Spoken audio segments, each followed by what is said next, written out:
Welcome back friends, welcome to Tanish coaching classes. Friends, today I am going to explain you class 12th accountancy chapter 14 cash flow statement रोकड़ प्रवाह विवरण का मैं difference बताने जा रहा हूँ। आई होप दोस्तों हमारा ये वीडियो आपको पसंद आने वाला है, और यदि आपको हमारा वीडियो पसंद आता है दोस्तों तो हमारे इस वीडियो को लाइक शेयर, और यदि आपने हमारा चैनल सब्सक्राइब नहीं किया है, आप हमारे चैनल पर नए व्यूअर हैं तो हमारे चैनल को सब्सक्राइब कर बेल आइकन जरूर दबा लें, जिससे हमारे द्वारा बनाए जाने वाले प्रत्येक वीडियोज का नोटिफिकेशन आप तक पहले पहुंच सके। तो दोस्तों बिना देर करते हुए मैं इसकी शुरुआत करता हूँ।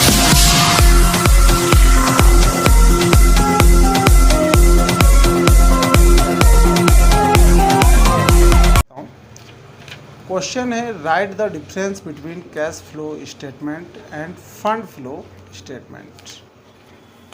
इसके लिए आपको जो डिफरेंस आएगा उसमें आपको क्वेश्चन दिया होगा रोकड़ प्रवाह विवरण और कोष प्रवाह विवरण में अंतर स्पष्ट कीजिए, अंतर लिखिए।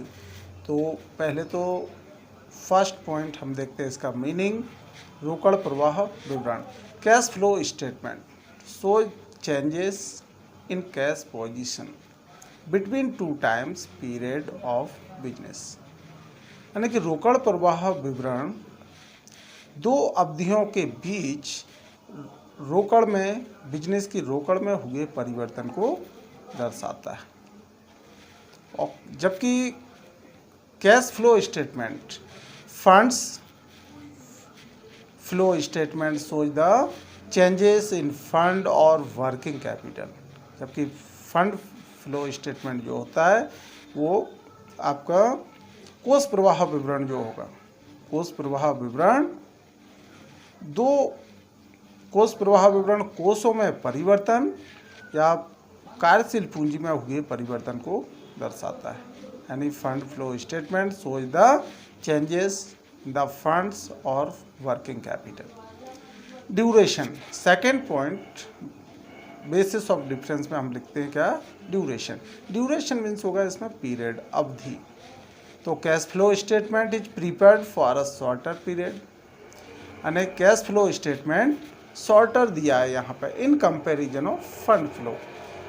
यानी कि अगर कंपेयर करते हैं हम कौन सा कोष प्रवाह विवरण से, तो कैश फ्लो स्टेटमेंट जो तैयार किया जाता है वो तुलनात्मक रूप से कम अवधि के लिए तैयार किया जाता है, और fund flow statement is prepared for a longer period, और fund flow statement is prepared for longer period. यानी कि fund flow statement in comparison to cash flow statement is prepared for longer period, ये अधिक अवधि के लिए तैयार किया जाता है, यानी कि दीर्घ काल के लिए, दीर्घ अवधि के लिए ये तैयार किया जाता है।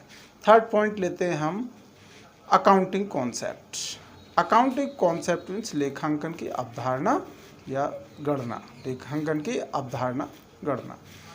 तो इसमें आप बताएं cash flow statement is based on cash concept of accounting. Cash flow statement तैयार किया जाता है तो एक cash concept of accounting, accounting की यहाँ पे कैश के कॉन्सेप्ट की अवधारणा के आधार पर कॉन्सेप्ट ऑफ अकाउंटिंग, अकाउंटिंग रोकड़ की अकाउंटिंग अवधारणा, लेखांकन की जो रोकड़ अवधारणा होती है उसके आधार पर तैयार किया जाता है। जबकि कोष प्रवाह विवरण from funds flow statement availability of funds from operations is calculated. यानी कोष प्रवाह विवरण लेखांकन की जो उपार्जन अवधारणा होती है उसके आधार पर तैयार किया जाता है। रिलेशंस नेक्स्ट बेसिस पॉइंट में हम लिखते हैं रिलेशन इन संबंध। Cash flow statement is related cash position, cash flow statement is related only to change in cash position. यानी रोकड़ प्रवाह विवरण का संबंध सिर्फ जो रोकड़ की स्थिति में परिवर्तन से होता है। जबकि कोष प्रवाह विवरण का लिखेंगे fund flow statement availability of funds from operations is calculated, sorry relation में बताएंगे funds flow statement is indication of working capital changes. तो यहाँ कोष प्रवाह विवरण लेखांकन की अवधारणा उपार्जन अवधारणा पर आधारित होता है। नेक्स्ट पॉइंट हमने क्या लिया,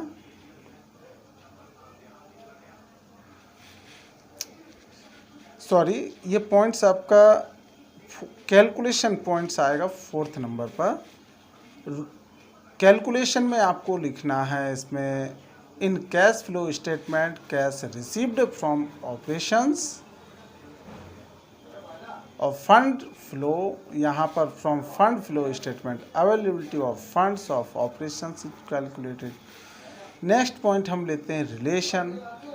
cash flow statement is related only changes in cash position, यानी कि रोकड़ प्रवाह का संबंध सिर्फ कैश में रोकड़ में परिवर्तन से होता है, जबकि fund flow statement is indicative of working capital changes, जबकि कोष प्रवाह का जो संबंध होता है वो वर्किंग कैपिटल में परिवर्तन की ओर इंडिकेट करता है, उससे उपलब्धता से होता है इसका संबंध। नेक्स्ट पॉइंट हम इसमें ले सकते हैं क्या,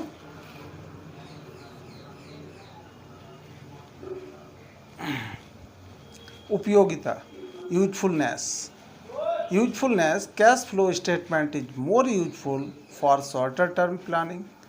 short term planning cash flow यानी रोकड़ प्रवाह विवरण शॉर्ट टर्म की प्लानिंग के लिए, कम अवधि की जो योजना के लिए अधिक उपयोगी होता है। Fund flow statement is useful for long term planning, और जबकि कोष प्रवाह विवरण दीर्घकाल की योजना के लिए उपयोगी होता है। तो दोस्तों इस तरीके से हमारा फर्स्ट डिफरेंस कंप्लीट हो जाता है, और इसमें मैं आपको 2 डिफरेंस बता रहा हूँ, वो दोनों ही डिफरेंस में से आपको एक 100% आपका 5 मार्क्स में पूछ लिया जाएगा। अब सेकंड आपको डिफरेंस इसमें दिया है, ये होगा आपका state some difference between the cash flow statement and cash budget. रोकड़ प्रवाह विवरण और रोकड़ बजट में अंतर बताइए। तो फर्स्ट पॉइंट इसका होगा पीरियड्स ऑफ टाइम, जिसमें हम बताएंगे अवधि। It is prepared for past time. रोकड़ प्रवाह विवरण कब के लिए तैयार किया जाता है, पास्ट टाइम के लिए, जो समय अवधि जो अवधि बीत चुकी है उसके लिए रोकड़ प्रवाह विवरण तैयार किया जाता है। रोकड़ बजट यानी यहाँ पर हम बताएंगे it is prepared for future. तो दोस्तों आप इसमें एक सिंपल एग्जांपल के थ्रू समझ सकते हैं। सपोज इसमें आपने कोई जैसे शादी की, तो शादी होने के बाद उसमें आने वाले खर्चे का आप हिसाब लगाते हैं, तो वो एक तरीके से स्टेटमेंट तैयार करना कि कितना खर्च हुआ है, कितना कहाँ पर लिया दिया, उसका हिसाब ब्यौरा तैयार करना, वो आपका कैश फ्लो स्टेटमेंट होगा। और कैश बजट, सपोज आप फ्यूचर में कोई किसी घर में कोई शादी करने वाले होते हैं, तो उसके लिए आप एक प्लान तैयार करते हैं कि कितना खर्च हो जाएगा, कितना कहाँ से पैसा प्राप्त होगा, ये सब ब्यौरा एक मोटे तौर पर उसका हिसाब तैयार करना, वो आपको कैश बजट में लिखा जाएगा। तो आपको बस 2 चीज़ों को ध्यान रखना है। फ्यूचर प्लान, जब फ्यूचर में करने वाले काम के लिए बजट तैयार करते हैं, और जो काम हो चुका उसका ब्यौरा तैयार करते हैं, तो आप कैश फ्लो स्टेटमेंट तैयार, इनको माइंड में रखते हुए आप इजीली इसमें डिफरेंस कर सकते हैं। तो फर्स्ट पॉइंट हमने लिया पीरियड ऑफ टाइम, तो it is prepared for the past time, जो काम हो चुका है उसके लिए ये तैयार किया जाएगा। और इस जगह कैश बजट में आप लिखोगे it is prepared for future. It is prepared for future, ये भविष्य के लिए तैयार किया जाएगा। रोकड़ बजट सदैव भविष्य की अवधि के लिए बनाया जाता है।